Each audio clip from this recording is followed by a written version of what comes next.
Hello students, ये wave and optics का 11th lecture है और हम लोग डिफ्रैक्शन डिस्कस करेंगे। डिफ्रैक्शन सिलेबस में दो पार्ट में बांटा गया, एक फ्रंट डिफ्रैक्शन, एक फ्रंटल डिफ्रैक्शन।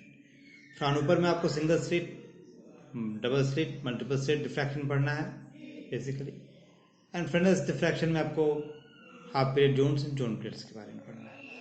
रेफरेंस बुक जो है वो जेंकिंस एंड वाइट की fundamental of optics by Ajay Ghatak, and एक रिफ्रेशर बुक है, refresher course in physics by CL Arora, volume number 2।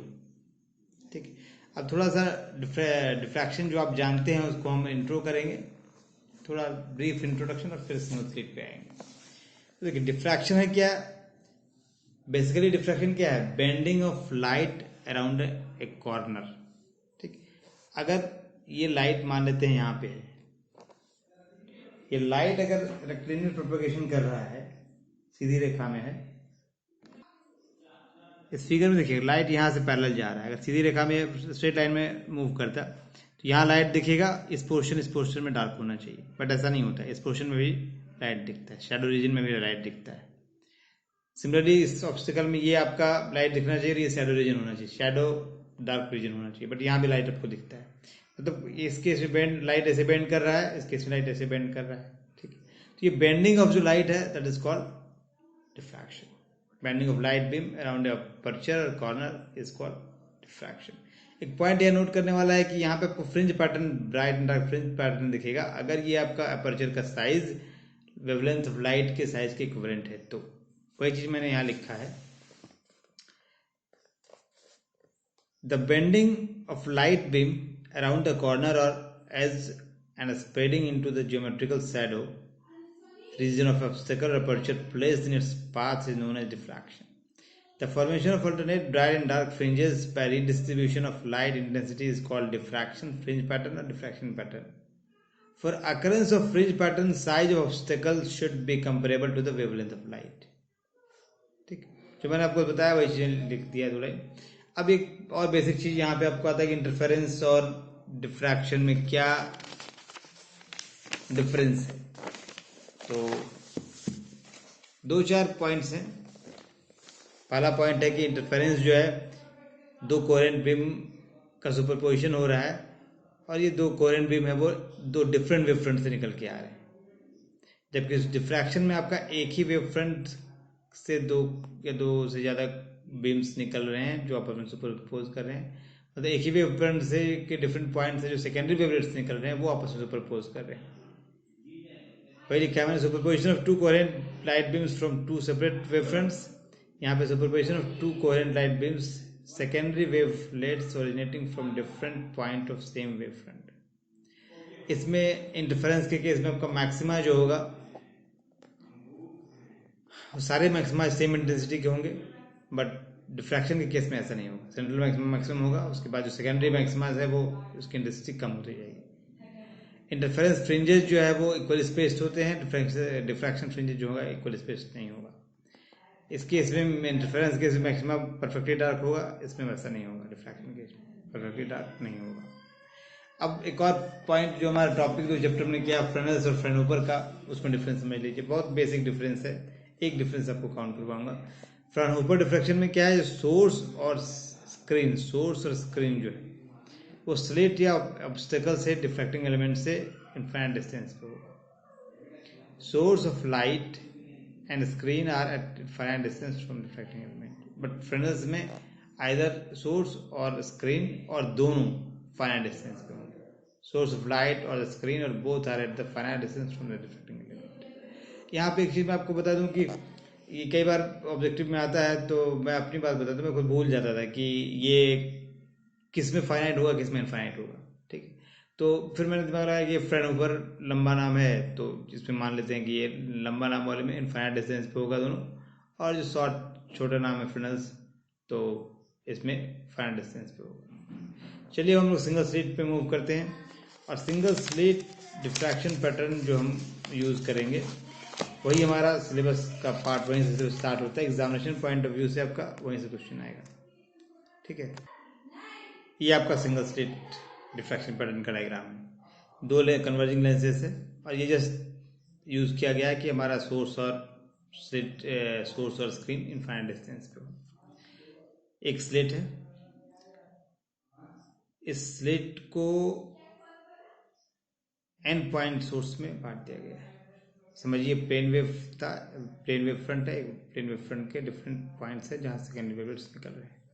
दो कंसेक्यूटिव वेवलेट्स के बीच में आपका जो डिस्टेंस है वो डेल्टा है, ठीक है। और ये कंप्लीट स्लिट का जो विड्थ है वो b है। तो जो पाथ डिफरेंस होगा इन दोनों के बीच में वो आपका A2 प्राइम होगा। यहाँ मैंने इसी डायग्राम को इनलार्ज करके बनाया है। ये देखिए, ये A1 है, A2 है, यहाँ से वेव निकल रहे हैं। अब इन दोनों के जो लेंथ में डिफरेंस है वो A2 प्राइम का है। अब A2 प्राइम आपको कैलकुलेट करना है, तो A2 प्राइम कैलकुलेट करने के लिए आप ये देखिए, थीटा आपका रिफ्रैक्टिंग एंगल है, तो यहाँ भी आपका एंगल थीटा है। ये एंगल अगर थीटा है तो ये एंगल क्या होगा, 90 माइनस थीटा, जो ये कंप्लीट 90 है। और ये हमने यहाँ से परपेंडिकुलर डाला है A1 से A2 प्राइम पे, तो ये 90 हो गया। अब अगर ये एंगल 90 माइनस थीटा है और ये 90 है तो ये एंगल सबको थीटा होगा, ठीक है। अब ये ट्रायंगल A1 A2 प्राइम, ये राइट एंगल ट्रायंगल हो गया आपके पास। तो यहाँ आप A2 प्राइम निकालेंगे तो A2 प्राइम क्या आएगा, A1 A2 साइन थीटा, और A1 A2 क्या है आपका डेल्टा है, ये आपका डेल्टा है ना। हमने जस्ट इस पार्ट को इनलार्ज किया है, ये पूरा स्लिट नहीं है, स्लिट के इस पार्ट को मैंने इनलार्ज किया है, A1 A2 वाले पार्ट को, पूरा स्लिट विड्थ B है, ठीक है। तो ये हमारे पास इसका पार्ट डिफरेंस क्या हो गया, A2 prime is delta sine theta, ठीक है। तो अकॉर्डिंगली फेज डिफरेंस निकाल लेंगे। तो आपका जो फेज डिफरेंस होगा, पार्ट डिफरेंस हो गया, ये देखिए मैंने निकाला delta sine theta. Phase difference क्या होगा, 2 pi by lambda into path difference होता है, तो ये आपका फेज डिफरेंस हो गया। Find the phase difference between two consecutive point source से जो लाइट निकल रहा है उसके बीच। अब एक एजम्पशन लिया है कि चूंकि स्लिट कंटिन्यूअस ऑब्जेक्ट है तो एन जो नंबर हमने पॉइंट सोर्स लिया है वो इनफाइनाइट होगा। अगर एन इनफाइनाइट होगा तो दोनों के बीच, दो कंसेक्यूटिव स्लिट पॉइंट सोर्स के बीच जो डिस्टेंस है, ये मैंने बीटा डेल्टा लिख दिया, गलत होगा, ये डेल्टा होना चाहिए, दैट शुड बी डेल्टा 0 होगा, ठीक है। बट जो इसका प्रोडक्ट है वो बीटा देगा, एन डेल्टा इज बीटा। यहाँ पे इसके पहले जो कि डेल्टा आपका स्ट्रेट विड्थ है, दो कंसेक्यूटिव पॉइंट के बीच का डिस्टेंस है, और एन पॉइंट्स हैं, तो beta should be equal to n minus 1। यहाँ पे देखिए आपका n पॉइंट्स हैं और दो से पॉइंट के बीच का डिस्टेंस डेल्टा है, तो ये बीटा जो b है स्ट्रेट विड्थ वो n माइनस 1 डेल्टा होना चाहिए। बट यहाँ पे जब हम इनफाइनाइट ले रहे हैं तो n माइनस 1 को हम n कंसिडर कर सकते हैं, n delta into is equal to beta. अब आपको क्या करना है कि दो वेव्स जो हमारे पास डिफरेंट पॉइंट से निकल रहे हैं, सेकेंडरी वेवलेट्स, तो जो फर्स्ट वेवलेट्स A1 से निकला उसको हमने एज्यूम कर लिया E1 is equal to A e to power minus i omega t है। और जो सेकेंड वेव हमारे पास है उसमें क्या होगा, सेम रहेगा बट एक फेज डिफरेंस फाई जो हम यहाँ कैलकुलेट कर चुके हैं ये फेज के साथ। तो सेकेंड वेव का इक्वेशन आएगा E2 is equal to A e to minus i omega t minus phi.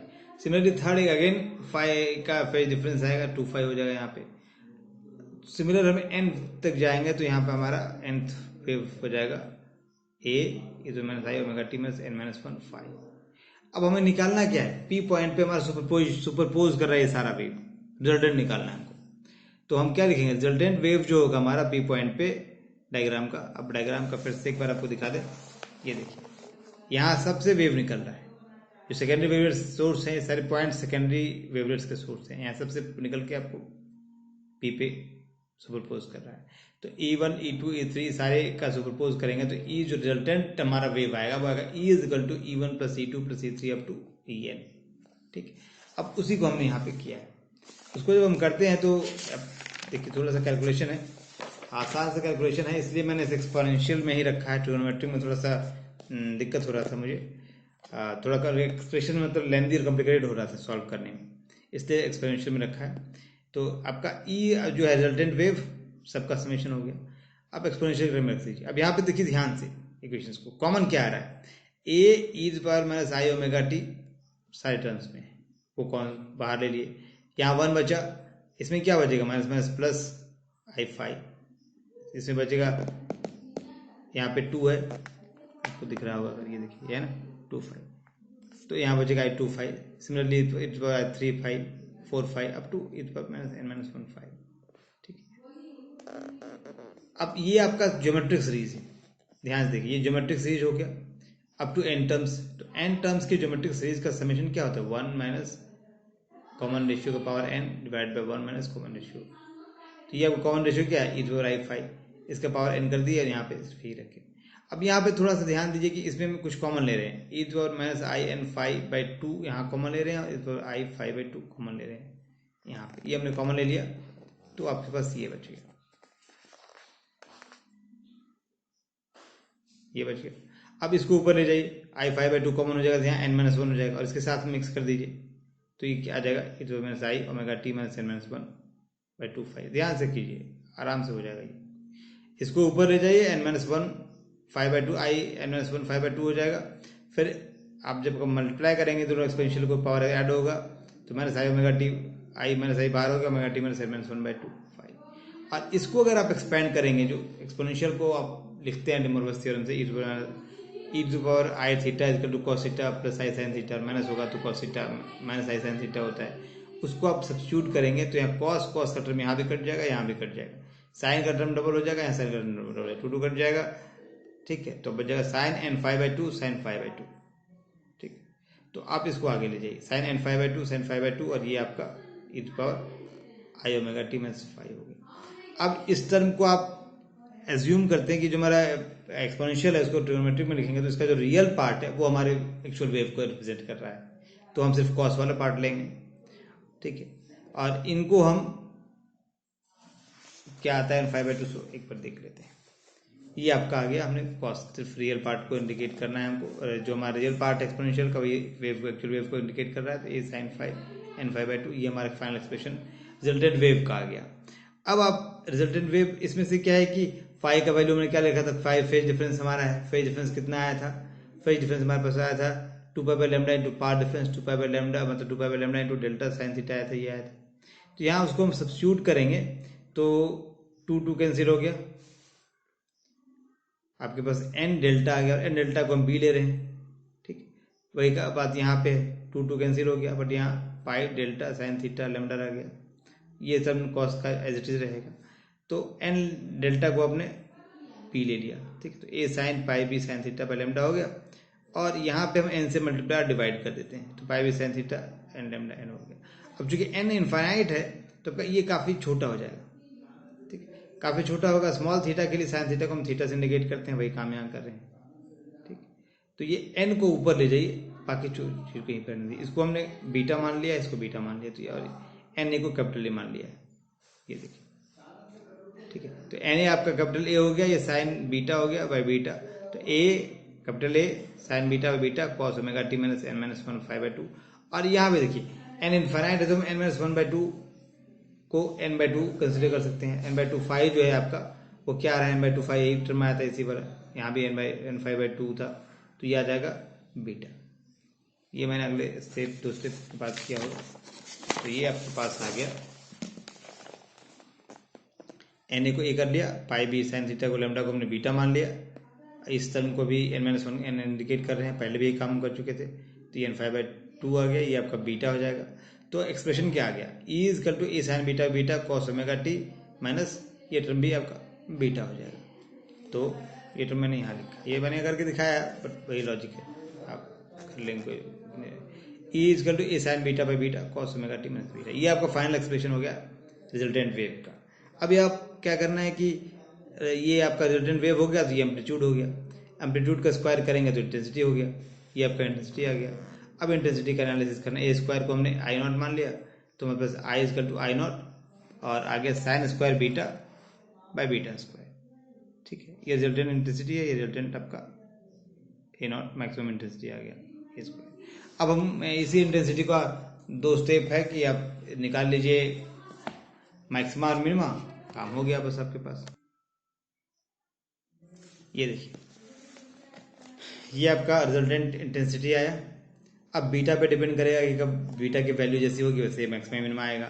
तो अगर बीटा का वैल्यू हम लेते हैं इंटीग्रल मल्टीपल ऑफ पाई, तो साइन क्या हो जाएगा 0।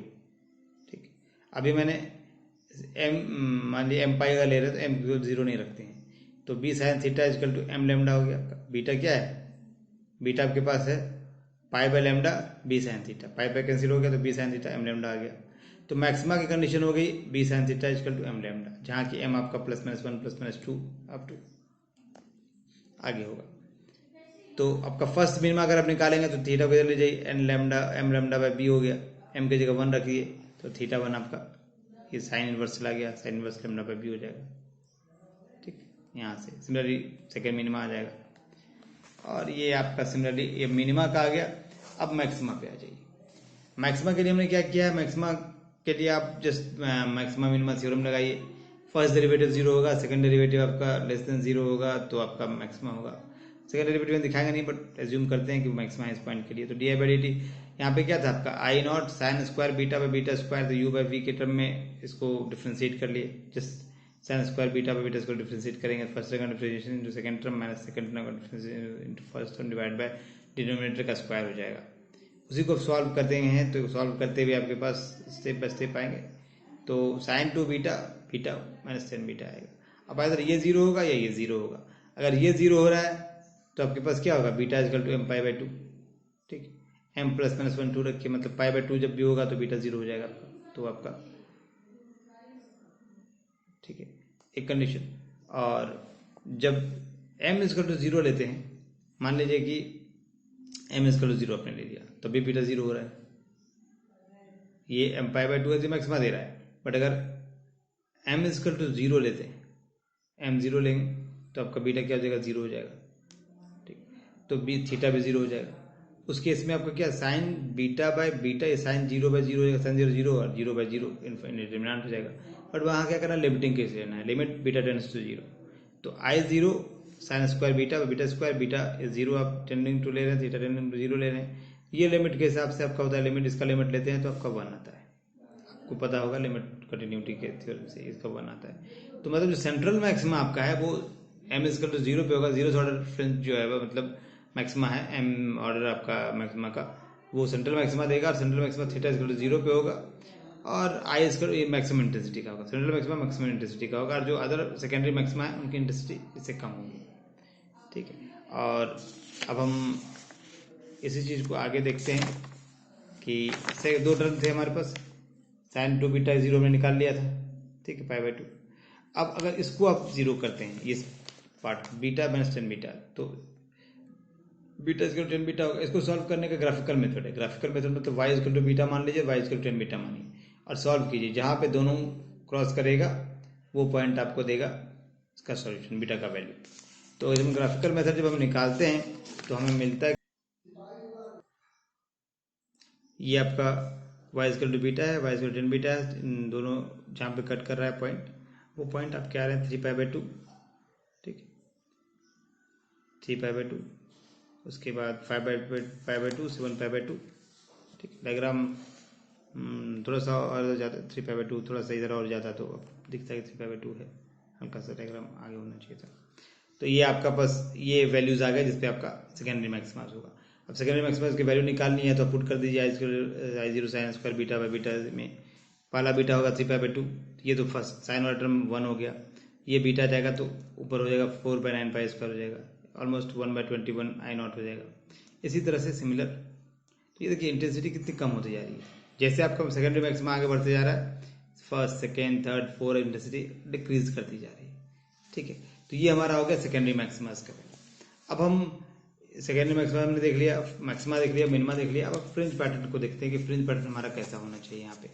तो फ्रिंज पैटर्न आप देखिए, ये फ्रिंज पैटर्न हो गया। ये फ्रिंज पैटर्न में आपका क्या होगा, वाई एक्सिस जो हमने ये लिया है वर्टिकल एक्सिस वो इंटेंसिटी लिया है, इधर बीटा लिया है। हॉरिजॉन्टल ये हॉरिजॉन्टल है तो बीटा है, और ये वर्टिकल आपका इंटेंसिटी है। तो ये आपका माइनस पाई प्लस पाई के बीच में ये सेंट्रल मैक्सिमा है। ठीक, उसके बाद ये सेकेंडरी मैक्सिमाज है, और ये मिनिमाज है। सेकेंड सेंट्रल मैक्सिमा इतना मैक्सिमम है, और देखिए सेकेंडरी मैक्सिमाज जो घटते जा रहे हैं, और ये मिनिमाज है। तो इस तरह से हमारा सेकेंड सिंगल स्लिट डिफ्रैक्शन का टॉपिक खत्म हो गया। इसमें हमारे पास क्या आया था आपको याद रखना है, जो हमारा रिजल्टेंट वेव आया था वो आया था E is equal to a sine beta by beta cos omega t minus beta. ये आपको एक्सप्रेशन याद रखना है, ठीक। और कहाँ कहाँ ये मैक्सिमा हो रहा है, ये आपका जो मैक्सिमा हो रहा है जीरो पे जो है, जहाँ थीटा जीरो है बीटा जीरो है वहाँ सेंट्रल मैक्सिमा है। उसके बाद पाई बाय 2 का जो इंटीग्रल मल्टीपल है वहाँ सेकेंडरी मैक्सिमास हैं, उनकी इंटेंसिटी घटती जा रही है। और जो मिनिमास है वो पाई का इंटीग्रल मल्टीपल पे दोनों साइड मिनिमास आ रहे हैं, ठीक है। अब अगर कोई दिक्कत हो, कोई क्वेश्चन हो तो मुझे यूट्यूब पे या मेरे व्हाट्सएप पे मैसेज कर सकते हैं। चलिए आज के लिए इतना ही।